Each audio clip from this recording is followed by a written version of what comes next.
تعالوا اوريكم ازاي تعملوا كيكه برتقال مميزه جدا. كل اللي هياكلها عندكم حرفيا مش هينساها. في بوله هحط كوبايه من السكر ومعلقتين كبار من بشر البرتقال. اول تريك ان احنا نفرك بشر البرتقال في السكر كده عشان يطلع كل الزيوت والطعم الحلو اللي فيه.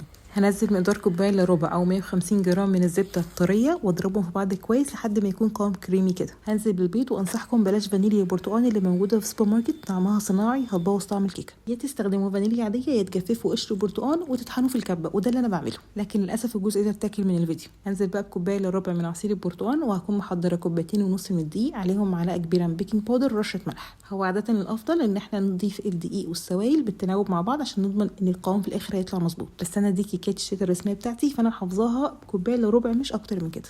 وخلوا بالكم قوامها بيكون تقيل زي الفيديو كده. حطها في قالب دهنينها زيت او زبده، دخلوها الفرن على درجه حراره 180. هتحتاج تقريبا من 35 ل 40 دقيقه.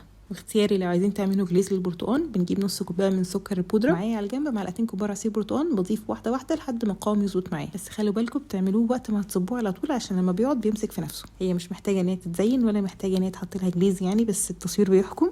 المهم ان زينتها ببرتقال مكرمل. قولوا لي لو عايزين انزل لكم طريقته. الكيكه هشه وطريه والزبده مديها تماسك حلو قوي، سكرها مظبوط ومقاديرها مظبوطه جدا، متاكده لو جربتوها هتعجبكم قوي. وبس كده.